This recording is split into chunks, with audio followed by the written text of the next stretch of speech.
Hello, it's Neal Romanek. I'm editorial director at the Flint, and welcome to another Flint Forum. The Flint helps the creative industries pool their information and experience to help the industry and help the world face the shocks ahead and create a prosperous, people-centered future. And our Flint Forum is our monthly webinar series, and we cover a variety of topics relevant to the media and entertainment industry.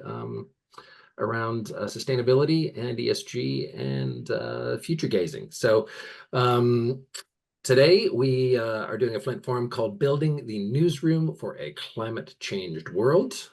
We are in a climate change world. Climate change is happening. It's not a thing of the future, it's a thing that's happening now, and people need to get good information from good news sources. And how do we do that? We're going to discuss that today with our three amazing guests. We have with us Chris Black, who's Global Head of Brand and Communications at Vizrt, Samantha Harrington, Audience Experience Director at Yale Climate Communications. I'm sorry, Yale Climate Connections, and Steve Wind-Mozley, who's Chief Marketing Director at LiveU. Hi, guys. Hello. Hi. And if we can just kick off, maybe you can tell people a little bit about yourselves just to get us started so people can kind of hear what your area of expertise is before we get into the good stuff. Chris, do you want to go first? Yeah, sure. As you mentioned, I'm the Global Head of Brand and Communications for Vizrt, but I also have several different specialties within the organization. Some of them is some of our virtual technologies that we have for being able to give you the ability to do visual storytelling, and looking at how we can take that and make it available for much broader organizations outside of the broadcast world or larger and smaller broadcasters. I'm also a member of Project Rainier, which is being spearheaded by Media City Bergen in Norway, which is bringing together education programs and journalists and technology companies to be able to create technology that helps us combat fake news, misinformation, and be able to give you image provenance when you're looking at any of your favorite news sources. Amazing, thanks. Samantha. Hi, yeah, thank you so much for having me. I'm Sam Harrington. Like you mentioned, I'm the Director of Audience Experience at Yale Climate Connections. We are a news service. We have a website and a radio program all about climate change, aimed at helping people understand how climate change is affecting their life, and also how they can get involved and act to create a world that is safer for everyone. Great, thanks. Steve? Hi, I'm Steve Wind-Mozley. So I'm CMO for LiveU, and LiveU really does two things. We aim to give storytellers optionality, which is super important if you're uncertain about what the future is, and we aim to give them freedom, the freedom to tell the stories that they need to tell, whenever and from wherever they need to tell them. Like Chris, I'm the sponsoring director for LiveU's participation with the C2PA, which is the Coalition for Content Provenance and Authenticity, because we have some profound challenges, both in terms of climate, but also in terms of technology and, shall I say, bad actors using technology in ways that can sometimes become problematic for audiences to understand good from bad, if I can be very kind of polarized about the whole debate. Great, thank you. So, I mean, we have, it's great having kind of a variety of guests. Today we've got people who are really great technologists who are working with broadcasters to create newsrooms and create infrastructure and create workflows to actually tell those stories. And then also some of our guests are working on ways to reach out to the audience and find out what the audience needs and wants and how to really tell those stories accurately. So I think it's going to be a really interesting conversation here.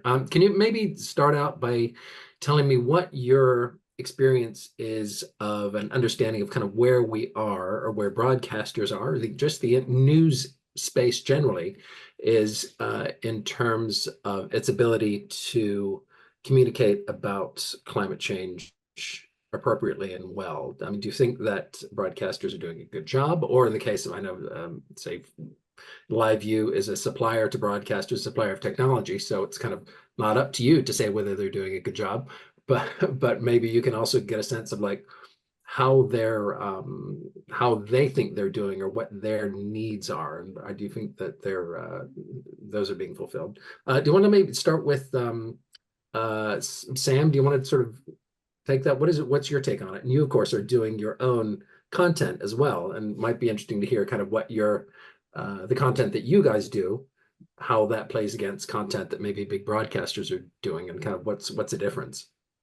Yeah, definitely. I think like for the first question, I sort of see it as kind of a two-pronged problem of historically, there hasn't been a lot of talk about climate change in media and in news. I do think that is like changing and happening more and more. It should be changing and happening faster, but I think about like, there's an organization, Climate Central, that has done a lot of outreach to get local meteorologists talking about climate change when they're doing their weather reports. A lot more news organizations have climate desks now. But I think the like large structural underlying issue is just there's so many fewer journalists and so many fewer news outlets these days, and it's continuing to decline. And so there's fewer people to do the like really essential investigative reporting, fewer people to be able to spend time learning about climate change and how it affects their beat. And so I think that's a major problem. I feel really lucky to have a staff job where I get to do climate journalism, all of the time. And that's really rare. And there are so many journalists out there looking for work who could do it really well. And it's just, I don't quite know how we solve that problem, but it feels like they feel intertwined in a way that is really important to talk about. Yeah, and I think from our perspective, how we sort of see ourselves as separate is But also, can you maybe tell a little bit about what Yale Climate Connections does? Sure. Yes. So Yale Climate Connections, it's a digital news site. It's also a radio program. So we tend to think about our audiences as separate in those ways. The people who are coming to the website tend to be very alarmed about climate change. They're seeking out information about climate change. They're interested in stories about solutions. And that's both on the English side and the Spanish side. We have a Spanish project that's been running since the fall of 2022. And the radio program is broadcast on frequencies across the US in areas that are conservative, as well as, people who are talking about climate change more regularly in their areas. And so we think of that audience as more interested in or more primed to be learning about how climate change is affecting their lives, so they can see it in their day-to-day, can counter maybe some voices telling them that climate change isn't real or isn't happening or isn't important. And doing that through 90-second radio episodes, have seen a lot of attitude shifts from stories about like conservative fathers being changed with conversations from their children, or fishermen talking about how they're seeing the impacts of climate change in rural spaces. So we're excited to get to sort of work with audiences where they're at in those two different places. Does that sort of cover it? Yeah, no, it's great. Yeah. It's you mentioned that issue of sort of shrinking budgets. There's never enough money, is there? Yeah. And Steve, maybe you can get on this, and this kind of gets to that thing of like kind of building the newsroom, and how do you build a newsroom that's appropriate for the task at hand, rather than these sort of, I guess you could say, still 20th century newsrooms where we're going to put everything in a giant building, and we're going to get lots of racks and stuff, and everything's going to happen right here. And how do you create this sort of more adaptable space? Is that something that people need to start working on? So I think one of the questions that we sometimes struggle to answer rather, and I was trying to do a bit of research, right, which is a really simple question: what is the cost of a ton of CO2? And I fell down a rabbit hole this afternoon trying to ascertain what the number is, and the answer is anywhere between $23 to $152,000, depending. Take your pick, and also take the context. But if we kind of boil it down to newsrooms, and as Sam has said, newsrooms have seen a crystallization and focus of resources over the last 10 years. And yes, that was accelerated during COVID. And there were really two things that enabled them to accelerate the pace of change. This thing we call digital innovation. You could argue that social media and the fact that more people now consume news through very different viewing portals than they have ever before is one part. But underneath all of that is this thing called IP video. And both Chris and I spent a lot of time thinking about what IP video does and the move away from SDI type connectivity to a much more flexible and scalable networking solution to move video reliably around the planet so that you can truly create connections that matter. Those two things have really meant that newsrooms can start to think about efficiency in a very different way. And part of that efficiency has meant that, yes, less people are now required to create a news program and bring it to air. So less people are needed to be deployed into the field. So using things like video over bonded IP or VOBIP, which is basically, you see backpacks running around and basically all they're doing is using whatever wireless connectivity they can find to transmit a stable video signal from wherever the story is to whatever the production facility is that's going to process that story and turn it into a program that will be consumed by consumers. So we're seeing fewer crews being deployed, smaller crews with a smaller footprint. Now that's great for the climate because lots of people aren't traveling needlessly to a point, but it's also, on the flip side, a bit of a challenge because there are less journalists in the field. But are there? Are there really? Or are there different journalists now in the field? So LiveU and other apps exist out in the marketplace, but LiveU has an app called the LiveU Smart app, which basically turns a camera phone into a 4K broadcast-ready streaming facility. And that's used for citizen journalists and freelancers and indeed professional broadcasters to provide hits back into program feeds. So all of a sudden, the footprint of contribution has exponentially expanded. That leads into a bit of a challenge because then, is it of the right quality? Has journalistic integrity been pursued in the way that the stories are crafted? All of those are editorial considerations.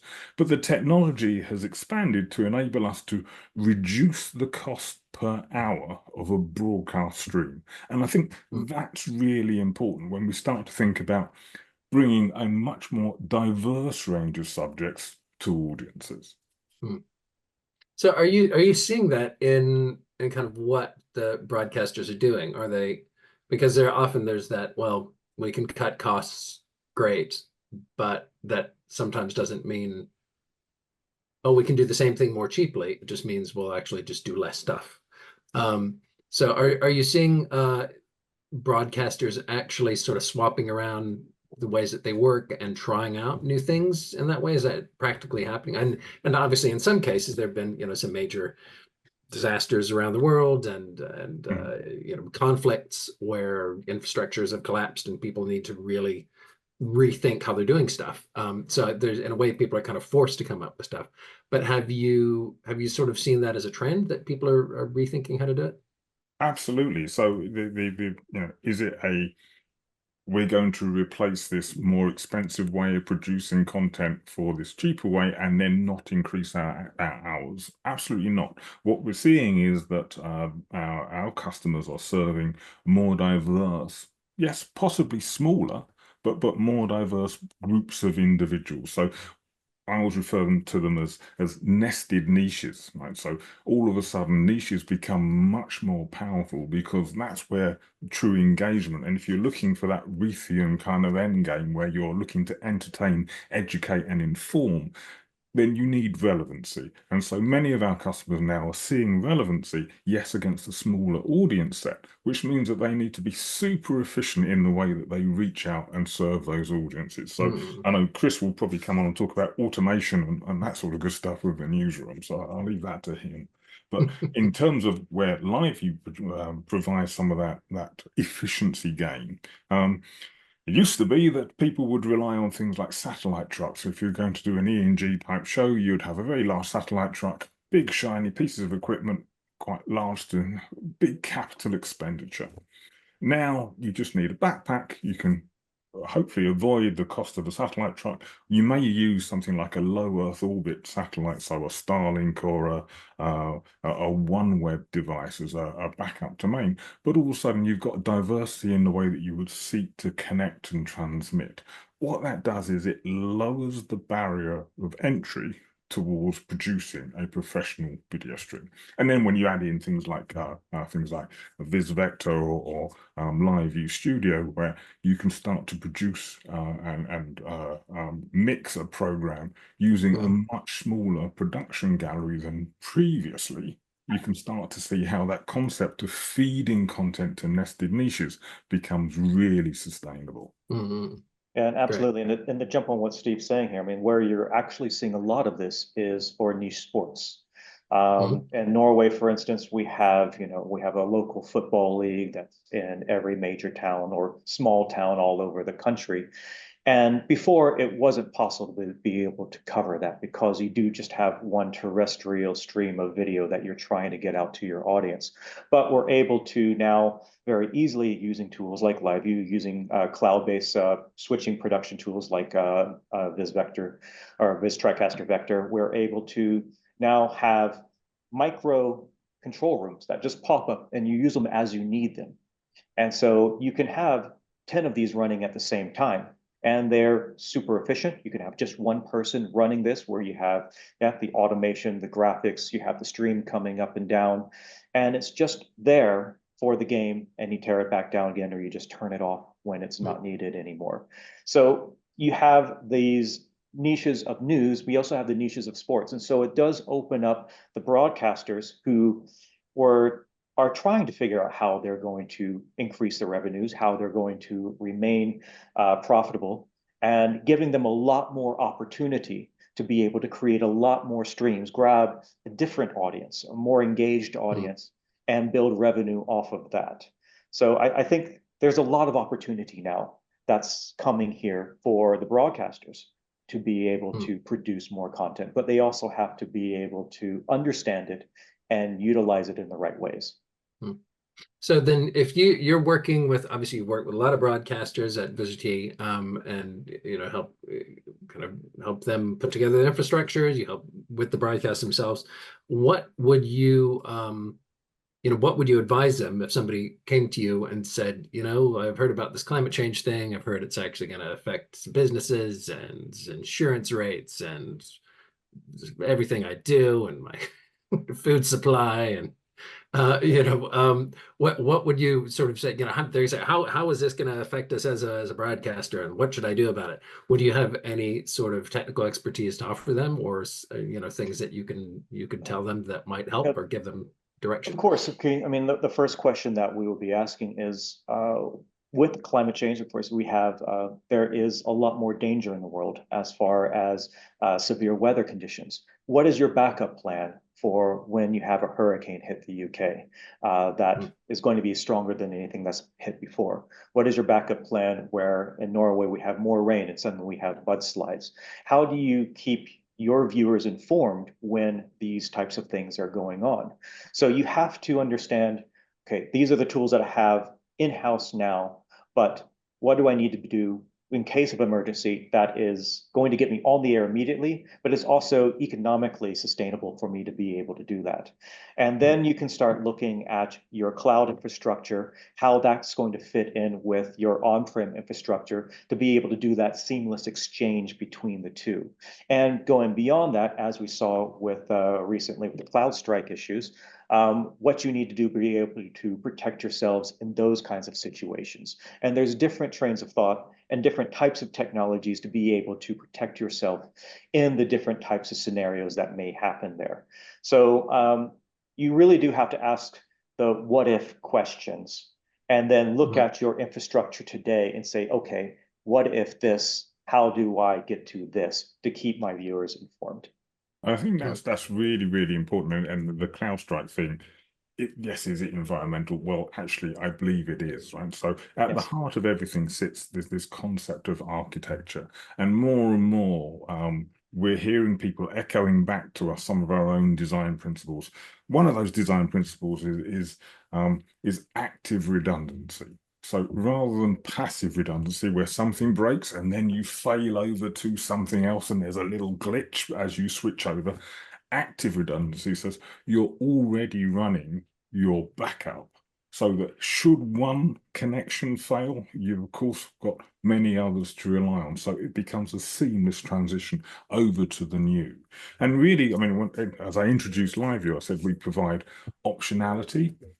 Optionality is great if you are uncertain about the future. And active redundancy is a fantastic benchmark and a fantastic ethos to build into not just your IT infrastructure, but everything from your human resources to your business continuity planning and to the way that you actually go to market. I think it's absolutely fundamental that you have always got something that you're running in parallel to your primary so that you're not having to test and find out that actually your warm standby doesn't work when you need it because it's always active. And I think more and more people are beginning to experience the fact or explore having a diverse workforce, and COVID has taught us all how to be much more diverse in the way that we're geographically spread around the world, and we're talking to each other from a number of different locations and countries today. It's normal now. Okay, so this is our new normal. What would happen if Zoom had fallen over? Because we're talking on Zoom. So how many other connectivity applications do we have on our desktops? Quite a number of them, but they're all passive right now. So we are not yet fully eating our own dog food or drinking our own champagne as we talk about this concept of active redundancy in everything we do. And you mentioned COVID. I mean, I think COVID, there's probably a lot of lessons to be learned just from that, which of course was was an environmental disaster. But in terms of how people were forced to change their businesses over a weekend, basically, we're not coming in Monday, figure out how to get a broadcast on the air, and so that, do we need to have that? I know a lot of those lessons learned we've kind of held on to, but some we haven't. But do we need to kind of keep that sort of flexibility in kind of everything we do? I think COVID actually, was one of the things that really brought broadcasters' attention to the fact that climate change, the way the world is going, it's not a political issue. It is actually an economic issue. You have to think about this. It's a business choice that you're making to make sure that you can stay sustainable in order to, be able to still get out to your audience no matter what is going on in the world. And I think, what Sam is trying to do, I think your message that you're trying to give, Sam, is going to get a lot easier to a lot of people because it is a business decision now. It's not just them saying, well, it's believe it or not believe in it. I have to do this in order to be able to stay afloat and continue making revenue. And I think, Sam, go ahead. Yeah, I was just going to say, I think to the question, on the more content side of what does a newsroom look like in an era of climate change, I think, like you were saying, it's a business issue. It's also a sports issue. It's an arts story. It's, it's a real estate story. Climate change is it's affecting everything. And so I think that's when I talk to friends who are local journalists in my area, I'm always encouraging them to think about how climate change is impacting the stories that they're doing. Whether they're covering high school football or the theater cycle in town. I think increasingly it just should be on everyone's mind to talk about. And I do think that a lot of journalists are pitching climate stories, and sometimes there's pushback from the editorial side, which actually I do think is probably coming from the publishers more than that, because particularly in the US, it is such a politicized issue, which also has problems with social media is increasingly censoring climate change topics. So I think that, I think you're right. Hopefully, well, I mean, it's bad because people will feel the impacts of climate change more and more, but as that happens, hopefully it will become become more difficult to deny. And as we were talking about prior to the recording, I think that increasingly we're seeing the political narrative shift from outright climate denial to denial of specific solutions. So I think that's just going to be interesting, and it's something for newsrooms to keep in mind too, when they're trying to understand misinformation around this issue, and when they're trying to cover climate change in general and help people get the information that they need. So that And so talking about that, sorry, I just wanted to talk about like some of that storytelling element. And Yale Climate Connections is also part of the Yale program Yale on climate change communication. Yeah. So what they've done, obviously a lot of research on kind of what the public perception is of climate change kind of around the world. And so how does that kind of inform what you guys do in terms of understanding what knowing what people know in order to inform them? Yeah, it informs us so much. So I think the first thing, particularly with the web audience, that their research has shown is that most of the studies have been done of the general American public, but increasingly they're doing studies in other countries as well. The researchers at There's Yale. just one on India that is just come out. Yeah. Yes, and they've been doing work with Ireland, with like the Ireland's government, and Indonesia, I believe. So we know that our website is primarily serving a US-based audience, and the majority of Americans are alarmed about climate change. And so we tend to go into our coverage not necessarily trying to prove that climate change is real. Some of that may be different on the radio side, like I talked about, but on the website, we're sort of starting with the assumption that people know that climate change is happening. They know that it is human caused. We give them explainers and resources for how to talk about that with people in their lives that maybe don't believe those things. But generally, we know that people are coming to the website very alarmed and scared. And so we're really trying to give them like news you can use, whether that's, an immediate threat of a hurricane or just sort of like looking at the next 10 years. How are you going to prepare your community, your home, your family? And then the reason that we started the Spanish program actually is because they did a survey on climate change in the Latino mind, and the researchers did a survey, and they found that Latino audiences in the US, and particularly Spanish-speaking Latinos in the US, were much more alarmed and engaged on the issue of climate change than non-Latinos in the US.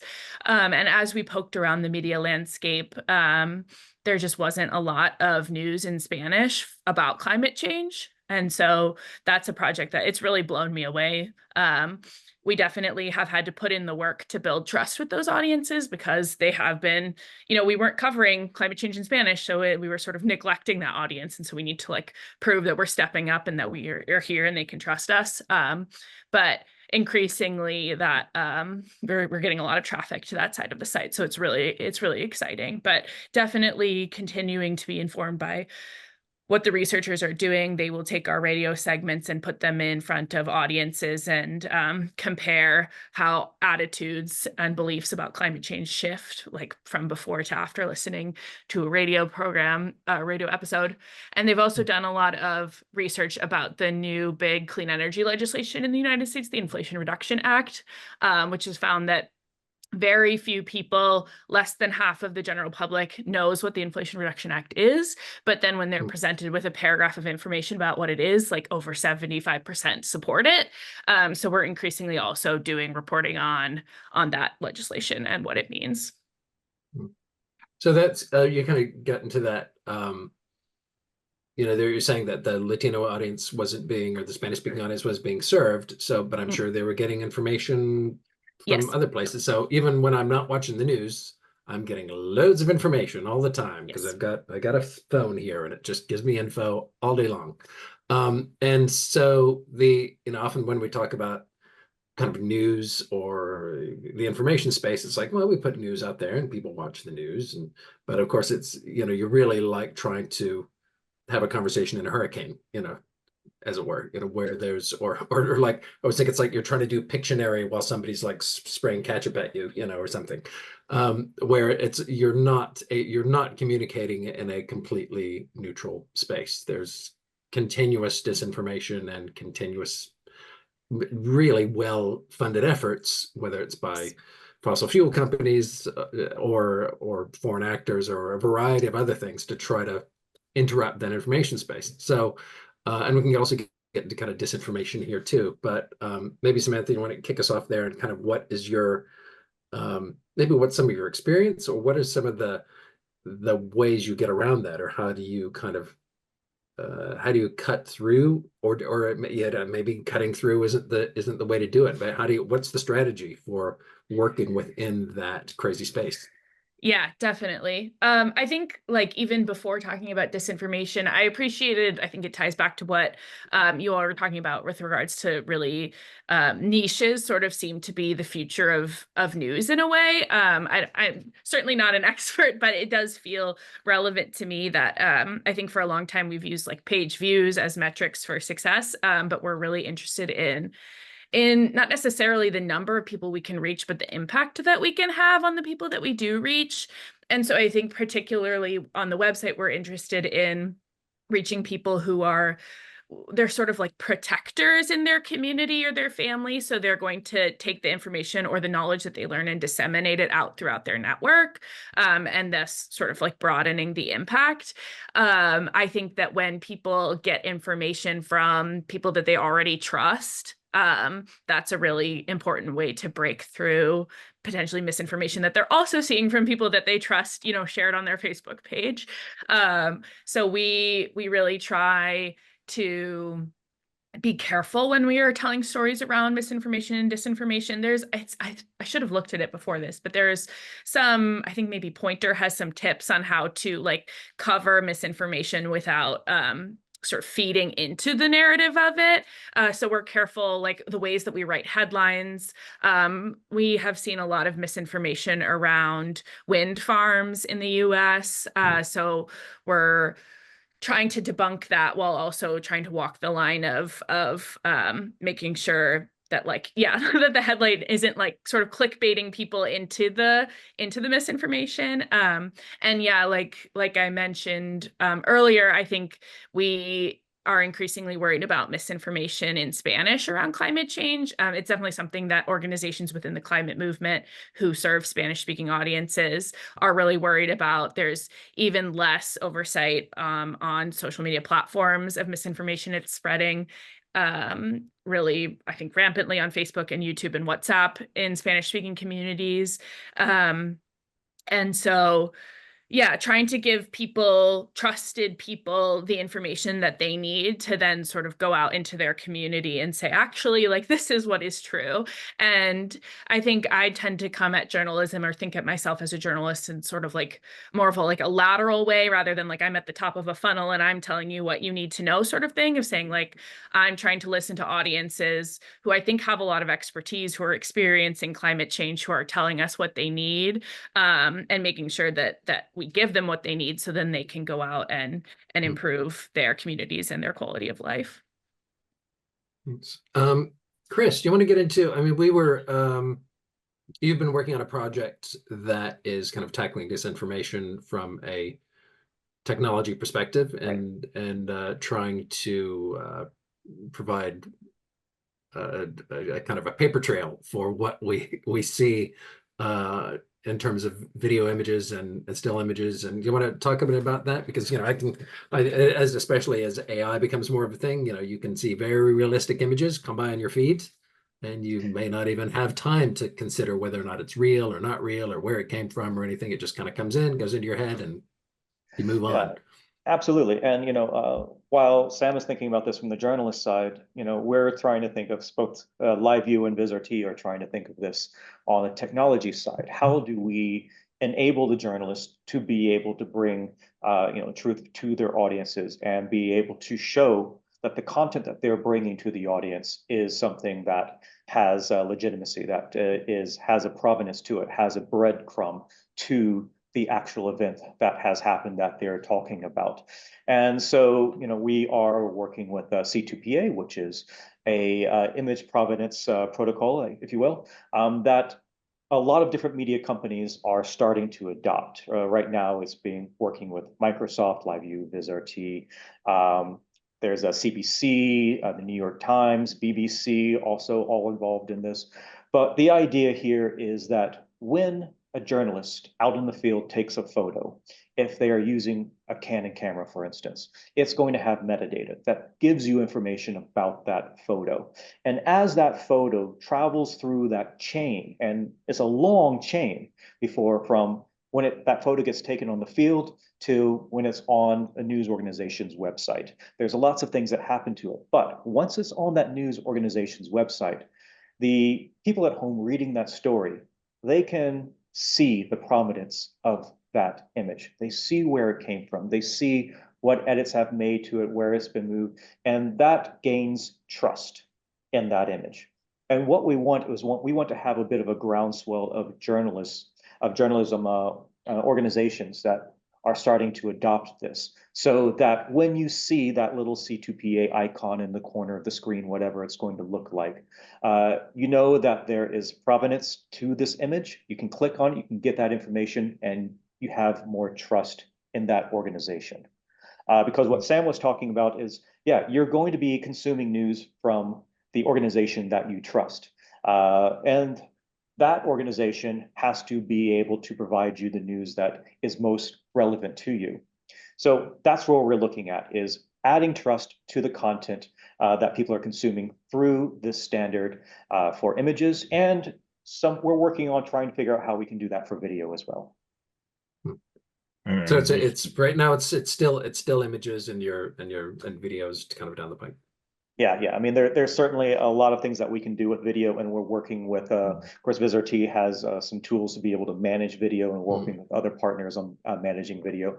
And video goes through even deeper steps before it actually gets to the end viewer, because there's so much of it being edited for various different stories. We're pulling video from several years ago to add context to a story today, whereas an image, yeah, it's that one piece that's coming while a lot of different steps are happening along the way. It's a little bit easier to provide that provenance, but video, we're working on that as well. So Vizrt is part of Project Rainier, which is how the Scandinavian companies are coming together to be able to tackle this. Then there's the larger group of Project Origin, which LiveU is a part of, but we're all working within this C2PA standard to be able to provide this to media organizations. Yeah, and we're Steve, to pick up on what Chris was talking about. So, I mean, this for me is one of the fundamental challenges that our industry is facing, because what we're actually talking about is being able to, number one, do business at the speed of trust, but also for the audiences to be able to trust at the speed of thought. Now, that's really quite profound. So the challenges we have are, as Chris has just highlighted, video is quite a complex piece. Video and audio combined, that's a cubed problem. So LiveU, along with many others, are thinking about the way that you really manage to make that metadata accessible. Now, goes back to solving this challenge is a little bit like solving the challenge of how do you make a newsroom climate proof or climate change proof. And the way that you do that is you have to prove that there's sound business sense in doing so. So as Chris said, if you have the ability to continue to operate when your main power has gone down because a hurricane has hit, or somebody has just dug through your T1 fiber connection because they're trying to repair a downed bridge, if you have the ability to operate with a backup to your main connection, then possibly you're going to continue to be on air. You can continue to engage with your audience, and if you're ad revenue funded, then you continue to make money. Happy days, everyone gets paid. So shorthand of all of that is to say, well, okay, if you can be sustainable and resilient, because often those two things go hand in hand, then you can possibly save money. And it goes back to that question, how much does a ton of CO2 cost? And it's really hard to equate that, but Chris and I were involved in a project with ELF, the European League of Football.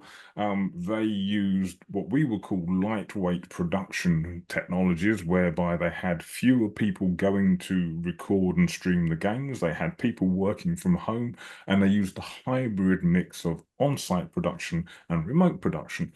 Basically, they saved just under $1 million in a season, but 300 tons of CO2 were avoided because their people weren't traveling.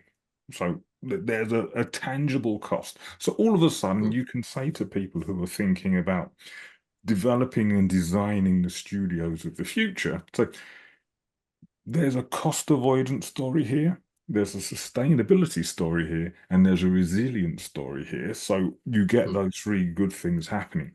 When you flip that over then to talk about trust, if we can crack the nut of, as Chris has said, persisting metadata from the point of origin to the point of playout, and making that metadata accessible to anybody who has an interest in understanding its veracity, then you generate trust. But you also generate value for the business involved. What do I mean by that? The best piece of content anybody can have is content they already own, if they can find it in time to repurpose it. So what do you need? You need to have a clear standard of metadata and the ability to find that metadata. So if, for instance, 17 years ago, you filmed a running back on a playing field somewhere in America, and that person then goes on to score the touchdown of a Super Bowl, being able to find the clip from their college days and to bring it to air in the moment the story is breaking is really important. If you need to do that in a news scenario, you can see how this very quickly becomes very, very valuable to storytellers from every walk of life. But it also becomes very valuable to fact checkers from every walk of life. So all of a sudden, trust becomes a shared superpower, rather than just being the domain of someone who's got the luxury of time and the initiative to go and prove something not to be the case. So it's about accessibility.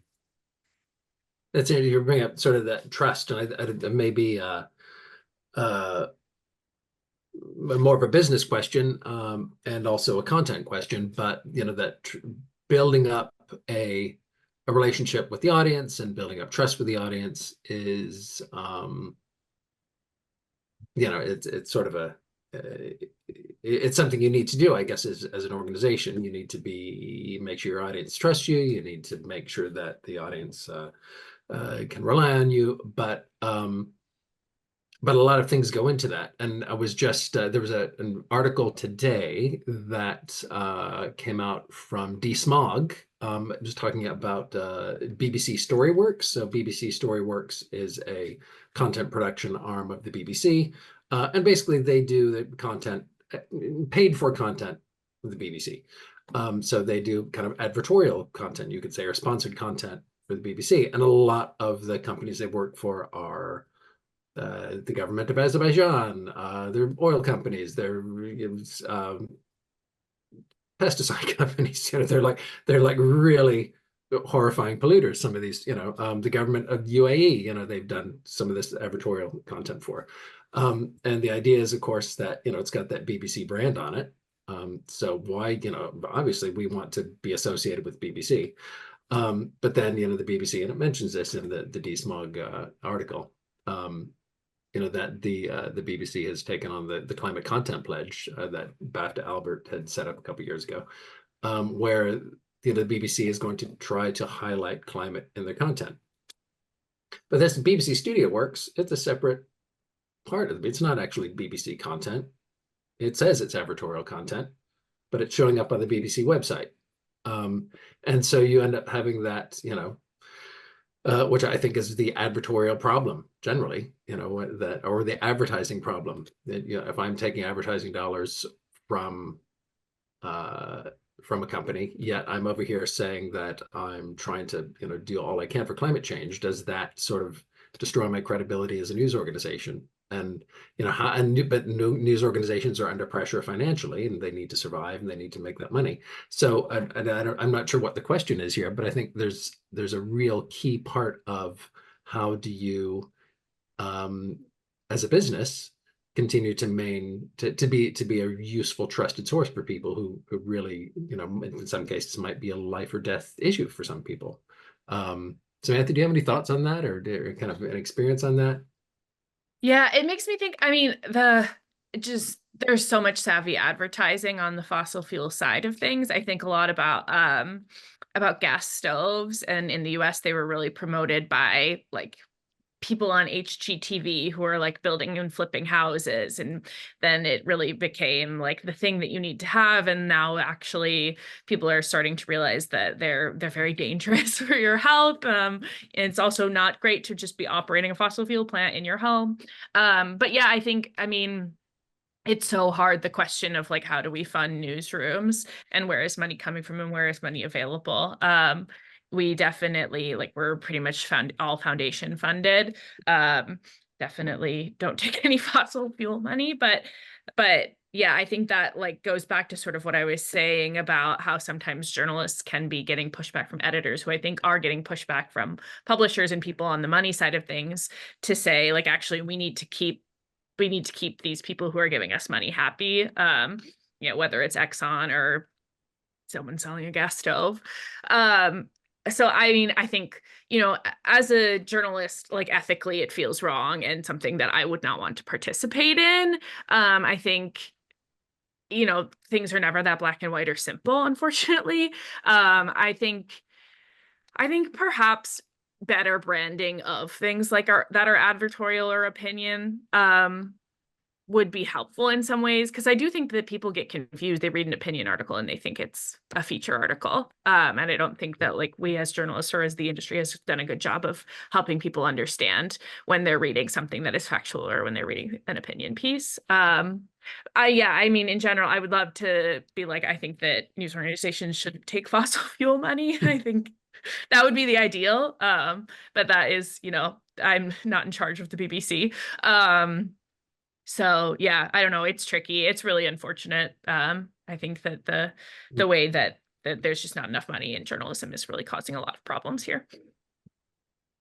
But there is also that, and maybe there's something about that idea of provenance, of just being able to make it clear to people that they are, because also in that article from DeSmog, they do mention a statistic that most people looking at, which, having worked in publishing for a long time, I know is part of the deal, that they don't necessarily know, only a small portion of the people really know they're looking at an ad.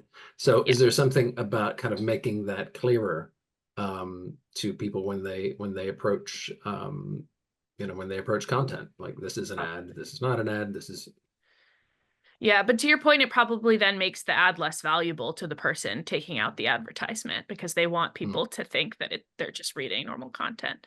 But yeah, I think ways of making it more clear to people what they're reading would be good. Chris and Steve, do you have any ideas or comments on that without saying anything negative about any of your customers, obviously? But it is that issue of like, how do you get the money in?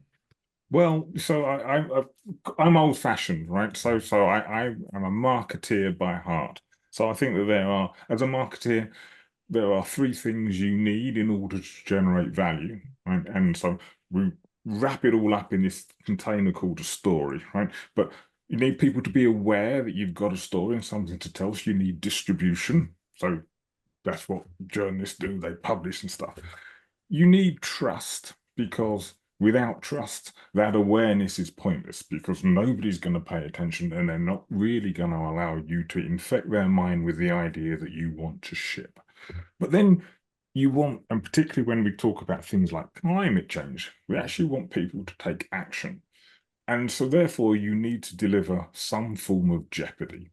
If you don't do this, something will happen. What is the tension within the story? And I think climate change is one of those things where you think, I don't get it, because everyone should get it, because it's obviously, it's me speaking personally now, not for LiveU, but it seems very, very abundantly clear that something needs to change because our world is changing. Now, what we as technologists understand is that change and uncertainty drives innovation.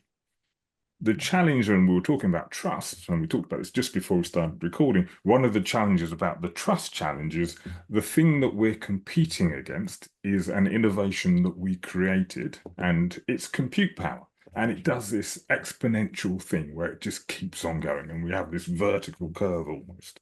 So it's quite a challenge to approach this. How do we outcompete a technology which is designed to outcompete us that we designed? So that's AI, happy days. But it's sort of analogous with the climate challenge if you believe some of the data from people like Our World in Data, which is one of the points of triangulation that I suggest many people use to work out whether or not what they're being told by journalists and other sources is actually borne out in fact. So we have these two massively fast-paced, rapidly changing, possibly existentially challenging things happening in the world. And it strikes me at the moment, technology and innovation is only part of the solution.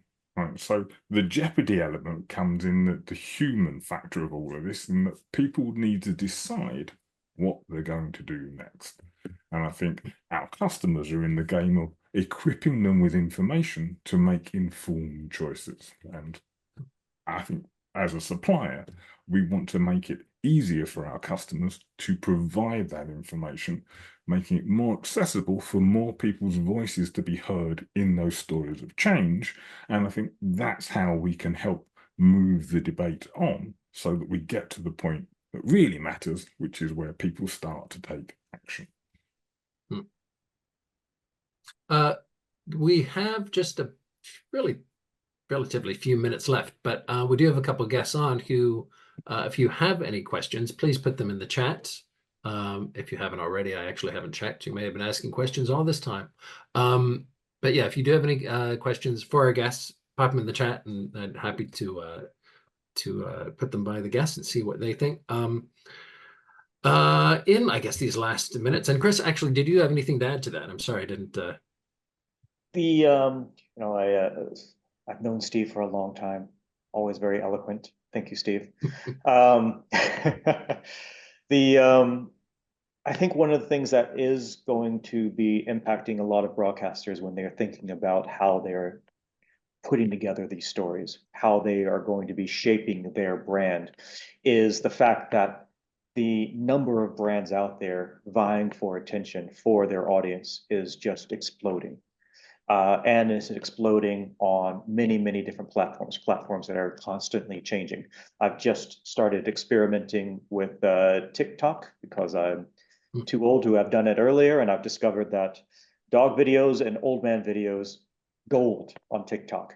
But when you're trying to create content that is going to reach that specific audience on TikTok, there's many different formulas that are going to work, and you're going to grab different types of audiences.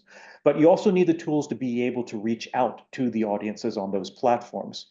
And there are, again, lots of different options out there to be able to do that. But whatever broadcaster in the traditional sense is able to crack quickly getting onto those different platforms to be able to start engaging that new audience, that's going to be helping them grow. And that's also going to be establishing trust for newer, younger audiences. They're going to be in competition with a lot of different places that they didn't consider. So they're going to be in competition with a teenage boy in Iowa. But at the same time, that's good competition. That means whoever's telling the best story, who is being the most compelling about it, is going to be the winner there. And they just need to be able to make sure that their journalism, their storytelling, and their tools to be able to get them to that location, to that place where the audience is viewing them on whatever it is going to be the winner there, and establish that trust again. Right. Okay, so our last 5 minutes, I guess, just what simple one thing would you know, I'm a news source. I'm gonna create this newsroom for the climate change world. what's the one hot tip that you would give me? What's the one thing I should take away? Like I'm running into the room going, quick, we're creating this news thing. Tell me what to do. What's the one thing you tell me to do before I run out of the room? Sam, any ideas? Oh boy, this is a really hard question. I think maybe I would go back to that idea of like niche, of figure out who your audience is, figure out what problem they have that you can solve and try and solve it. There are going to be a lot of problems. There are a lot of solutions. People are scared. People want guidance. People are really busy too, so make the information easy and fast for them to find. But yeah, I find a problem and solve it. Nice. Chris? Yeah, I mean, yes, Or exactly. Steve. Establish what is your brand? What is the brand that you're going to be using to reach your audience? What does your audience care about? And then how are you going to reach your audience and be consistent at that? So once you have, once you know what the stories you're going to tell, you need to establish that brand that is recognizable and be able to jump out and get in front of that audience and have them coming back to you so that they have that trust in you. So I would recommend absolutely, yes, find your voice, understand your brand, represent your brand well, and then have the technical backbone to be able to continue repeatedly showing that brand in a consistent way. Steve, what do I need to do? You need not to paint yourself into a corner. So by that, I mean, you need to have an open mind in terms of your architecture. Don't back any one horse. Cloud is lovely. On-prem is lovely. Hybrid is probably quite intelligent. You need to have diversity in your systems. If a supplier says, I've got an end-to-end solution and I'm all you need, then you might say, yes, but you will never be all I need because I need diversity, because diversity drives resilience. And that's the one thing that you will need, because unless you've got a crystal ball, you cannot predict the future. So you have to prepare and plan for the worst. Hope for the best for sure, but make sure that you've got a plan A, a plan B, all the way through to a pragmatic plan F. You need to, you're not going to afford to do that. You need to be pragmatic, you need to be able to move forward. So resiliency and diversity should be the things that you care about, because you ultimately want reliability. Because if you can't go to air, you can't ship a story. If you can't ship a story, you can't impact your audience. What's the point? Amazing. Well, thanks very much. I'm, as someone who works for a news outlet myself, I'm going to take all this on board, and we're going to maybe use it to see how we can supercharge the Flint as well.